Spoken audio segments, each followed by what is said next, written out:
அவர் என்னை எப்படி சார் நீங்கள் தேர்ந்தெடுத்தீங்க அப்படின்னு கேட்கல, என்னுடைய வெப்சைட் கமலா நடராஜன் அறக்கட்டளையினுடைய அந்த வெப்சைட்டில் ஒரு நிறுவனம் இருக்கணும்னா அந்த வெப்சைட் இருக்கும். அதை தான் எல்லாருமே, அதாவது இவங்க என்னென்னா இவங்களுடைய வருமானத்தில் கட்ட வேண்டிய டேக்ஸ் கட்ட வேண்டியதை சிஎஸ்ஆர் ஃபண்டு அப்படின்னு ஒன்று இருக்குது.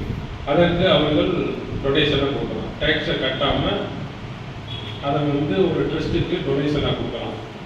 அதை யார் செய்வாங்கன்னா உதவி செய்யும் எண்ணம் உள்ளவர்கள் தான் அந்த சேவையை செய்வாங்க. அந்த உதவி செய்ய எண்ணம் இல்லாதவர்கள் நேரடியாக அரசுக்கு வரியை கட்டிவிட்டு அவங்க வாட்டுக்கு தந்துடுவாங்க.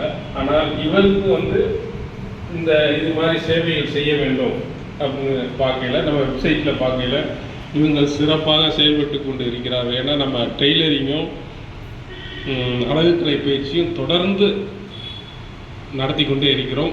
அதற்கு முக்கிய காரணம் யாருன்னு சொல்லணும்னா என்னால் கிடையாது, அதை பயிற்றுவிக்கிற ஆசிரியர் பெருமக்கள் அவர்களுடைய ஒத்துழைப்பும்,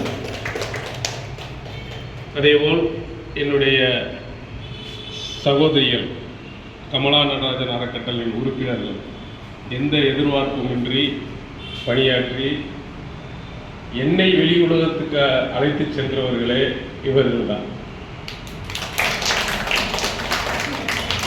ஏன்னா ஒரு வட்டத்துக்குள்ளே இருக்கிறவங்கள வெளியே கொண்டு வருவது அவங்களோட ஒவ்வொருத்தருக்கும் ஒரு திறமை இருக்கும்.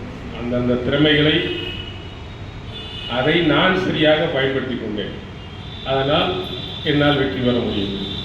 அதுபோல் தான் உங்களுக்கும் நான் சொல்கிறேன், நீங்கள் செய்யும்போது நமக்கு யார் உதவி செய்கிறார்களோ, எந்தெந்த வகையில் உதவி செய்கிறார்களோ அந்தந்த வகையில் அவர்களிடம் உதவியை பெற்றுக்கொண்டு நாம் பணியாற்றினால் கண்டிப்பாக நம் வாழ்க்கை முன்னேற முடியும்.